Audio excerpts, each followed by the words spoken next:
தூய்மையான மனமுடைய கடவுளுடைய நல்ல தாள்களை வணங்காதவன் கற்ற கல்வியால் அடையும் பயன் ஏதுமில்லை என்றும், பெரியவர்களிடம் பணிவும் எல்லோரிடமும் இனிய வார்த்தையும் பேசுவதே ஒருவருக்கு அழகாகும், உடலில் அணியும் பிற அணிகள் அழகு தருவன அல்ல என்றும், மக்களுக்கு இது தீமை என்று தான் மனதால் அறிந்ததை பிறரிடம் செய்யாமல் தவிர்க்க வேண்டும் என்றும், புகழையும் நன்மையும் தராத செயல்களை எக்காலத்திலும் ஒருவன் செய்யாமல் விட்டுவிட வேண்டுமென்றான் வள்ளுவன்.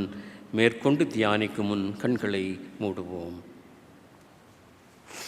என் கண்மலையும் என் மீட்பெருமாகிய கர்த்தாவே, என் வாயின் வார்த்தைகளும் எங்கள் அனைவரின் இருதயத்தின் தியானமும் உம்முடைய சமூகத்தில் இன்றும் என்றும் பிரீதியாயிருப்பதாக. ஆமீன். ஆயர் அவர்களுக்கும் அருமையான அடியவர்களுக்கும் பரிவான குழு அங்கத்தினர்களுக்கும் உங்கள் ஒவ்வொருவருக்கும் என்னுடைய குடும்பத்தின் சார்பிலும் என்னுடைய சார்பிலும் புத்தாண்டு வாழ்த்துதலை தெரிவித்துக் கொள்வதிலே பெருமகிழ்ச்சி அடைகின்றேன். இந்த மாதம் முடியறதுக்குள்ளே சொல்லாங்க, அதனால தான் சொன்னாங்க. அதே விதமாக உழவர் தினத்தை நினைவு கூறுகின்றோம். ஒரு சிலர் பார்த்துருப்பீங்க, இது வரைக்கும் கட்டின்னு வராதுங்க வேட்டி கட்டின்னு வந்திருக்காங்க. அவர்களுக்காக அந்த நாளுக்குரிய வாழ்த்துதலையும் தெரிவித்துக் கொள்கின்றேன். ஓர் ஆண்டவன், ஓர் திருமுழுக்கு, one Lord and one baptism என்கின்ற தலைப்பின் பேரிலே சற்று நேரம் நாம் தியானிக்கப் போகின்றோம். பிரியமானவர்களே, நாம் பிறந்த நாள் முதலாக நம்முடைய வாழ்விலே மாற்றங்கள் பல ஏற்பட்டு கொண்டிருக்கிறது. முன்னேற்றங்களையும் கூட காணலாம். தப்பாக எடுத்துக்காதீங்க, ஒரு சிலருக்கு தான் அந்த மாதிரி இருக்கும். அப்போ அந்த காலத்தில் மூக்கில் ஒடிக்கிட்டு இருந்ததுங்க, அப்போ அப்படின்னு தொடச்சிக்கிட்டோம். ஆனால் இப்போ அந்த மாதிரி இல்லைங்க. 2 கர்ச்சீஃப் இருக்கும், ஏதாவது ஒன்று எடுத்து நம்ம பயன்படுத்தி கொள்ளணும். ஏதோ ஒரு மாற்றம் நம்முடைய வாழ்விலே கண்டு கொண்டே இருக்கிறோம், காண விரும்புகின்றோம். அதே விதமாக மற்றவருடைய வாழ்விலும் கூட மாற்றங்களை முன்னேற்றங்களை காண விரும்புகின்றார்கள். பெற்றவர்கள் முக்கியமாக, என்னுடைய மகன் என்னுடைய மகள் உலக பிரகாரமான அறிவிலே வளர வேண்டும், கல்வியிலே வளர வேண்டும், கண்ணியமிக்க வாழ்க்கையை வாழ வேண்டும், அவன் முன்னேற வேண்டும், எங்களை காட்டிலும் சிறந்ததொரு வாழ்க்கையை வாழ வேண்டும் என்று சொல்லி நம்மை முன்னேற்ற பாதையிலே ஆலோசனை தந்து வழிநடத்தி வந்தார்கள். இன்றைக்கு அவர்கள் இல்லை என்றாலும் அவர்கள் நினைவு நம் இதயத்தை விட்டு நீங்கவில்லை என்றுதான் சொல்ல வேண்டும். அவர்கள் அநேக காரியங்களை நமக்கு போதித்தார்கள். தவறாமல் ஞாயிற்றுக்கிழமை கோயிலுக்கு போகணும், கோயிலுக்கு போகிறதுக்கு முன்னால் அன்னைக்கோ அல்லது முந்தின நாளோ குளிச்சுட்டு போகணும், ஒழுங்காக உட்காண்டிருக்கணும் கோயிலுக்குள்ளே, சண்டே ஸ்கூல் நேரம் வந்த பிறகு போகணும், பாட்டு கற்றுக்கணும், வசனங்களை கற்றுக்கொள்ளணும். வீட்டுக்கு வந்த பிறகு என்ன வசனம் கற்றுக் கொடுத்தாங்க, என்ன பாட்டு கற்றுக் கொடுத்தாங்கன்னு சொன்னால் மனப்பாடமாக சொல்லணுங்க. அப்படி சொல்லலை அப்படின்னா என்ன அர்த்தங்க? நம்ம ஒழுங்காக கவனிக்கலன்றது அர்த்தம். நம்மில் அநேகர் பல காரியங்களிலே முன்னேற்றம் பெற வேண்டும் என்று விரும்புகின்றோம். ஆனால் அது சரியான பாதையில் இருக்கிறதா என்பதைத்தான் நாம் அலசி ஆராய்ந்து பார்க்க வேண்டும். பிரியமானவர்களே, ஏதோ ஒரு வழியில் செல்ல வேண்டும் என்று அல்ல, செல்லுகின்ற வழி சரியான வழி, சீரான வழியாக இருக்க வேண்டும் என்று சொல்லி, இதை நான் எதற்கு சொல்லுகிறேன் என்று சொன்னால், ஆதியிலே யூத வேதாகமத்தை மொழிபெயர்த்தவர்கள் சரியான வகையிலே மொழிபெயர்த்தார்களா இல்லையா என்று இந்த பிள்ளைகளை கேட்டால் சொல்வார்கள். ஒவ்வொரு மொழிபெயர்ப்பிலும் ஏதோ ஒரு மாற்றம் இருக்கிறது. ஆனால் மறந்துவிட வேண்டாம், எந்த மொழிபெயர்ப்பானாலும் உண்மை, முக்கியமான காரியம், மைய பொருள் ஒன்றுதான். என்னவென்று யாத்திராகமம் 20ஆம் அதிகாரம் 3ஆம் வசனம் சொல்லுகிறது, என்னை அன்றி நீ வேறு தேவர்களை உண்டாக்கி கொள்ள வேண்டாம், நான் ஒருவனே கர்த்தர். 136ஆம் சங்கீதத்திலே வாசிக்கிறோம், எல்லாவற்றையும் நான் ஒருவராய் படைத்தேன் என்று சொல்லி. அந்த ஒருவரை அறிந்து வளர்ந்து கொண்டிருக்கிறோமா? நம்முடைய வாழ்விலே உயர்ந்திருக்கிறோமே, வசதிகளோடு உயர்ந்து கொண்டிருக்கிறோமே. இந்த அறிவு, கடவுளை குறித்த ஒரு கடவுளின் அறிவு நமக்குள்ளே வளர்ந்து கொண்டிருக்கிறதா? அல்லது என்னை போன்றவர்கள் குழப்பி விட்டார்கள் என்று சொல்லி நாமும் குழம்பிக் கொண்டிருக்கிறோமா? அர்த்தத்தை புரிந்து கொள்ள வேண்டும். ஏனென்றால் இந்த வார்த்தைகள் மாறவே இல்லை. ஆதியிலே இறைவன் மோசேக்கு மலையின் மீது, சீனாய் மலையின் மீது கொடுத்த இந்த வார்த்தைகள் இன்னும் மாறவில்லை. மைய கருத்து மாறவே இல்லை. ஒருவேளை ஏற்கனவே சொன்ன விதமாக மொழிபெயர்ப்புகள் மாறி இருக்கலாம். ஆனால் மைய பொருள், மைய கருத்து ஒரே இறைவன் என்பதில் மாற்றமே இல்லை. அந்த அறிவு உங்களுக்கும் எனக்கும் நம்முடைய பெற்றோருக்கும் நம்முடைய மூதாதையர்களுக்கும் இருந்திருக்குமேயானால் இன்றைக்கு நமக்குள்ளே பிரிவினைகள் இருக்க வாய்ப்பில்லை என்பதைத்தான் நான் மையமாக சொல்ல விரும்புகிறேன். இந்த ஒரே இறைவனை அறிந்திருந்தால், அந்த அறிவிலே வளர வேண்டும் என்கின்ற விருப்பம் உங்களுக்கும் எனக்கும் இன்னும் இருந்தால், நாம் மரணிக்கும் வரை அந்த ஒரு கடவுளை அறிந்து கொண்டே வர வேண்டும். அடிக்கடி சொல்வதைப் போல ஒவ்வொரு நாளிலும் உறவாட வேண்டும், உரையாட வேண்டும். அவ்விதமாக செய்கின்ற பொழுது அவர் தன்னை வெளிப்படுத்துவார் என்பதில் சந்தேகமில்லை. அப்படிப்பட்ட ஒரு நிலை வருகின்ற பொழுது திருமுழுக்கு அல்ல, சுத்திகரிப்பு என்று சொன்னால் மிகையாகாது. என்னுடைய சிந்தனைகளில் உள்ள கரைகளை, அவரை குறித்து அறியாமல் இருப்பவைகளிலிருந்து நான் சுத்திகரிக்கப்பட்டு சுத்தனாக மாறுவேன். ஏனென்றால் அவர் பரிசுத்தர். என்னை படைத்த பொழுது பரிசுத்தனாய் படைத்தார். நானோ என்னுடைய கீழ்ப்படியாமையினாலே தவறிவிட்டேன். ஆக அந்த நிலை மீண்டும் வர வேண்டும் என்று சொன்னால் நான் கீழ்ப்படிய ஆரம்பிக்க வேண்டும். அது வயது வரம்பு இல்லவே இல்லை பிரியமானவர்களே. இந்த வயதிலும் கூட நான் கீழ்ப்படுகிறேனா கடவுளுக்கு என்று கேட்டால் அவர்தான் சொல்லணுங்க, நான் எத்தனை சதவீதம் அவருக்கு கீழ்ப்படிந்து கொண்டிருக்கிறேன் என்று சொல்லி. ஆக அந்த ஒரே கடவுளை நாம் பிளந்து பிரித்து வைத்து கொண்டிருப்பதனால்தான் இன்றைக்கு கிறிஸ்தவ மதத்திற்குள்ளேயே பல பிரிவினைகள் உண்டு. நமக்குள்ளே ஒற்றுமை இல்லை. இந்த ஒரே ஆண்டவனை குறித்து அனைவரும் அறிந்திருந்தால், அந்த அறிவிலே வளர்ந்து கொண்டு வந்தால், நமக்குள்ளே ஏற்பட்டிருக்கிற பிரிவினைகளை, பிளவுகளை, பகைமை உறவுகளை சரி செய்து கொள்வோம். பிரியமானவர்களே, ரோமன் கத்தோலிக்க சபையார் நம்மை கிறிஸ்தவர்கள் என்று ஏற்றுக்கொள்வதில்லை. யூத மக்கள் அவர்களை தவிர மற்றவர்களை மனிதர்கள் என்றும் கூட மதிப்பதில்லை.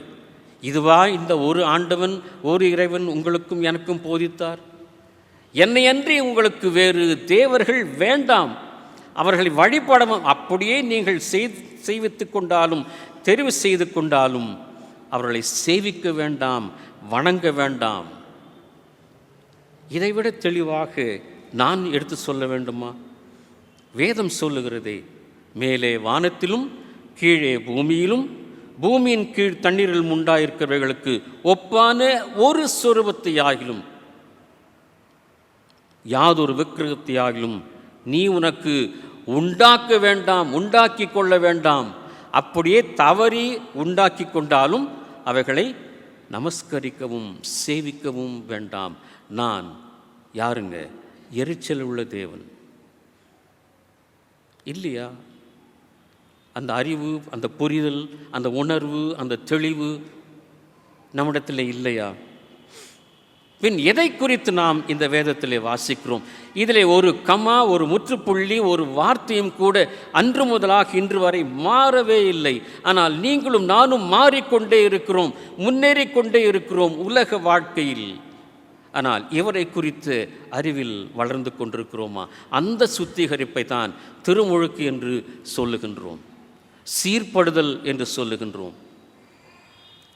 5 வளையாதது 50 வளையுமா அப்படின்னு கேட்பாங்க. வளையும், இறைவனால் முடியும், அவரால் முடியாதது ஒன்றுமில்லை. நான் மரிப்பதற்கு முன்பதாக கடவுளே என்னை ஒரு நாள் ஆகிலும் நீர் படைத்ததின் நோக்கத்தை உணர்ந்து வாழக்கூடிய வாய்ப்பினை தாரும் என்று நம்மில் எத்தனை பேர் கேட்டுக்கொண்டிருக்கிறோம்? இந்த வேதத்தை எத்தனை முறை வாசித்து முடித்திருக்கிறோம்? பெருமையாக சொல்லி கொண்டிருக்கிறோம் என்னவென்று, நான் 5 முறை வாசித்தேன், 6 முறை வாசித்தேன். என்னத்தை தெரிந்து கொண்டிருக்கிறோம்? எதையாகிலும் சரியாக புரிந்து கொண்டிருக்கிறோமா? அன்றைக்கு பயன்படுத்திய வார்த்தைகள் இன்றைக்கு நாம் பயன்படுத்துவதில்லை. ஏனென்றால் வேறு அர்த்தங்கள் உள்ள வேறு வார்த்தைகளை நாம் கண்டுபிடித்து விட்டோம். ஆகவே அந்த வார்த்தைகளை விட்டுவிட்டு இன்றைக்கு வேறு வார்த்தைகளை, அதே அர்த்தம் கொண்ட வார்த்தைகளைத்தான் பயன்படுத்தி கொண்டு வருகிறோம். டிக்ஷனரியில் ஒரு வார்த்தைக்கு பல வார்த்தைகள், பல அர்த்தங்கள் உள்ள வார்த்தைகளை நாம் வாசிக்கின்றோம். இந்த வார்த்தைகளுக்கு, இந்த வசனங்களுக்கு வேறு அர்த்தமே கிடையாதுங்க. நான் ஒருவன் தான் இறைவன். சீரற்றிருந்த உலகத்தை நான் சீர்படுத்தியதைப் போல சீரற்று வாழ்ந்து கொண்டிருக்கிற, சுத்திகரிக்கப்பட வேண்டிய உங்கள் ஒவ்வொருவரையும் நான் நேசிக்கிறேன் என்பது எந்த விதத்திலும் மாற்றமே இல்லை, மாற்ற முடியாத ஒன்று. பிரியமானவர்களே, 2 சாமுவேல் 22ஆம் அதிகாரம் 27ஆம் வசனம் இந்த விதமாக சொல்லுகிறது. 2 சாமுவேல் 22ஆம் அதிகாரம் 27ஆம் வசனம்.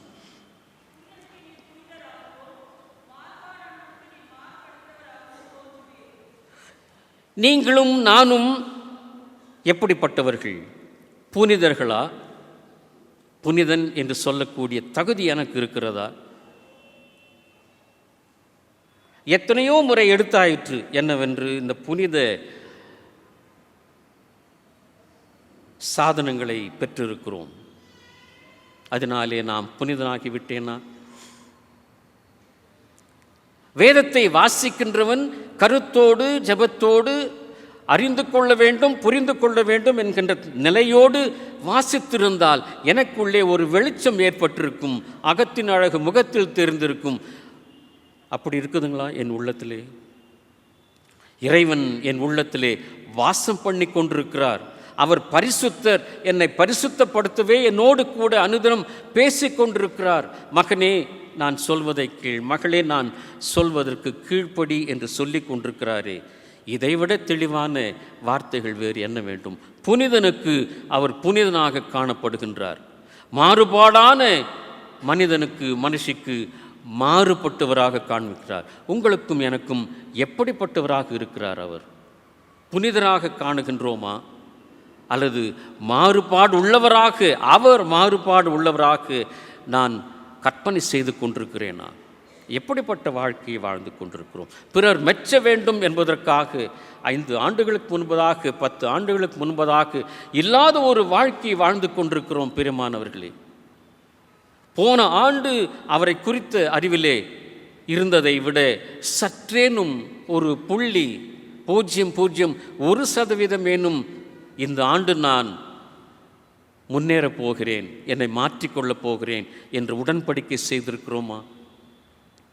அல்லது வழக்கம் போல ஆண்டுகள் மாறுகிறது, தேதி மாறுகின்றது, நான் எதற்கு மாற வேண்டும் என்று மாறாமல் கடின இருதயத்தோடு வாழ்ந்து கொண்டிருக்கிறோமா? முரட்டாட்டுத்தனம் இன்னும் இருக்கிறது. ஒருவேளை குறைந்திருக்கலாம் வயது ஆக ஆக. ஆனால் இறைவனை குறித்த அறிவு வளர்ந்து கொண்டிருக்கிறதா? வளர்வதற்கு நீங்களும் நானும் அவருக்கு வாய்ப்பினை தந்து கொண்டிருக்கிறோமா? ஏன் பிரியமானவர்களே, நமக்குள் அப்படிப்பட்ட ஒரு நிலை இல்லை. நீங்களும் நானும் அந்த ஒரு கடவுளை அறிந்து கொண்டிருக்கிறோம் என்று சொன்னால் என்ன அர்த்தம்? நமக்குள்ளே வேறுபாடுகள் இருக்கக்கூடாது, சச்சரவுகள் இருக்கக்கூடாது. ஒரு குடும்பத்தின் பிள்ளைகள் என்று சொல்லி நாம் இணைந்து இசைந்து வாழ்ந்து கொண்டிருக்க வேண்டும், ஒற்றுமையோடு வாழ்ந்து கொண்டிருக்க வேண்டும், பகைமை உணர்வை விட்டுவிட வேண்டும், எந்த விதமான பிரிவும் இருக்கக்கூடாது. உங்களுக்குள்ளும் எனக்குள்ளும் அப்படிப்பட்ட பிரிவினைக்குரிய, பகைமைக்குரிய சிந்தனைகள் இருக்கிறது என்று சொன்னால் இன்னும் நீங்களும் நானும் அந்த ஒரு கடவுளை அறிந்து கொள்ளவில்லை, அறிந்து கொள்ள வேண்டிய அளவு அறிந்து கொள்ளவில்லை என்பது தானே அர்த்தம். லேவியராகவும் 16ஆம் அதிகாரம் 23, 24, 5 வசனங்கள் இந்த விதமாக சொல்கிறது. லேவியராகவும் 16ஆம் அதிகாரம் 23, 24, 25 வசனங்கள். ஆரோன் ஆசரிப்பு கூடாரத்துக்குள்ளே வந்து தான் பரிசுத்த ஸ்தலத்துக்குள் பிரவேசிக்கும் போது உடுத்தியிருந்த சணல் நூல் வஸ்திரங்களை களைந்து அங்கே வைத்துவிட்டு பரிசுத்த இடத்திலே ஜலத்தில் ஸ்நானம் பண்ணி தன் வஸ்திரங்களை உடுத்தி கொண்டு வெளியே வந்து தன் சர்வாங்க தகன பலிகளையும் ஜனங்களின் சர்வாங்க தகன பலியையும் இட்டு தனக்காகவும் ஜனங்களுக்காகவும் பாவ நிவர்த்தி செய்து பாவ நிவாரண பலியின் கொழுப்பை பலிபீடத்தின் மேல் தகனிக்க கடவன் என்று.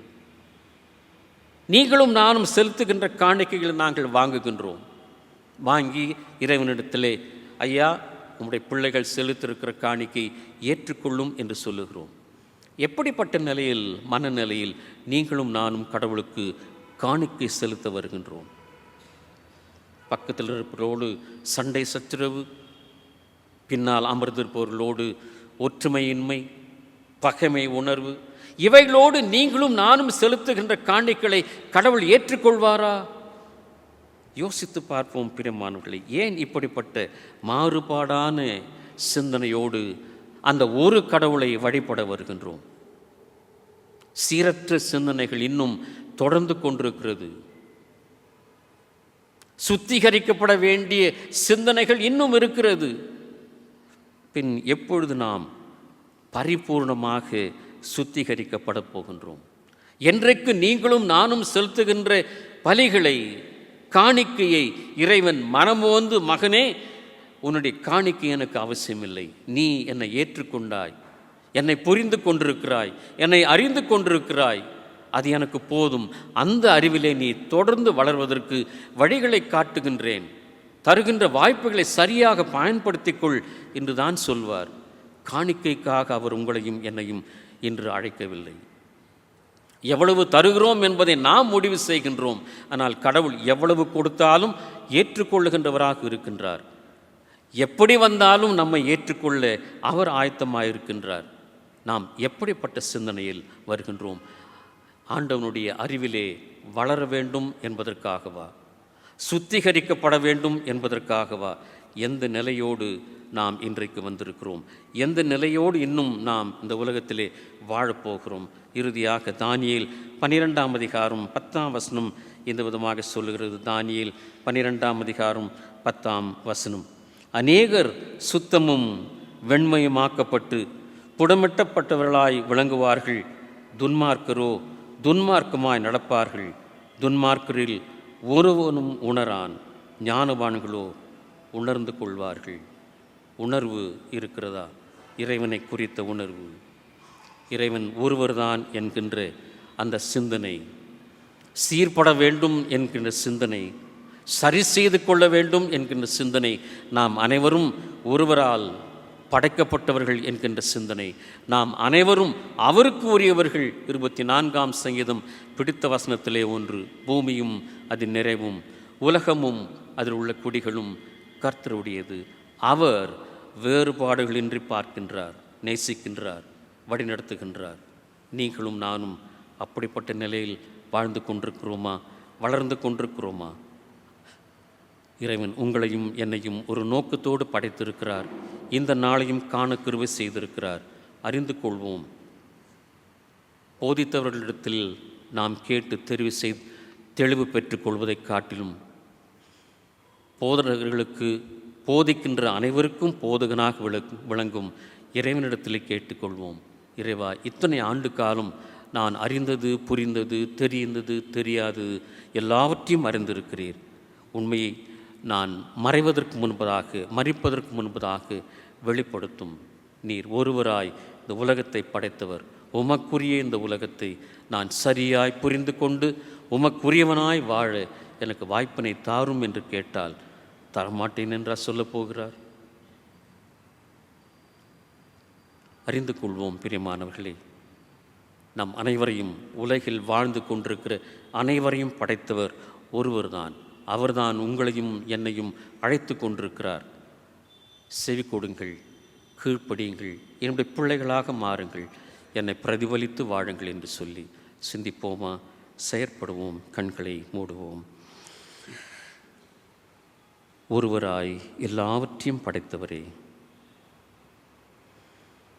எங்களுக்கு போதித்தவர்கள் அரைகுறை புரிதலோடு எங்களுக்கு போதித்தார்கள். அவர்களுக்கு அன்று கல்வி அறிவு இல்லை, அறிந்து கொள்ளக்கூடிய வாய்ப்புகள் குறைவு. ஆனால் இன்றைக்கோ நாங்கள் கல்விமான்கள், அறிவாளிகள் என்று சொல்லிக் கொள்கிறோம். வாழ்க்கையில் வசதிகளோடு வாழ்ந்து கொண்டிருக்கிறோம் என்று பெருமைப்பட்டு கொள்கிறோம். ஆனால் எங்களை படைத்த உம்மை அறிந்து கொள்ளுகின்ற அறிவிலே இன்னும் குறைவுள்ளவர்களாக நாங்கள் காணப்படுகிறோம். பெருமானும் கடவுளே, எங்களை மாற்றும் மாற வேண்டிய வகையிலே நாங்கள் மாறி வாழ எங்களுக்கு உதவி செய்யும். உலக பிரகாரமான அறிவு எங்களுக்கு போதும். இந்த வசதியுள்ள வாழ்க்கை நீர் தந்திருக்கிறீரே, அது எங்களுக்கு போதும். இனி நாங்கள் மரிப்பதற்கு முன்பதாக ஒருவராய் அனைத்தையும் படைத்தவர், அனைவரையும் பாதுகாக்கின்றவராகிய உம்மை நாங்கள் அறிந்து கொண்டு வாழ, உம்மை பிரதிபலித்து வாழ, உமக்குள்ளே நாங்கள் கடந்து வர எங்கள் ஒவ்வொருவரையும் ஆட்கொண்டு வழிநடத்த வேண்டும் என்று உடைய அன்பின் புற்பாதம் பணிந்து கெஞ்சி மன்றாடுகிறோம் தந்தையே.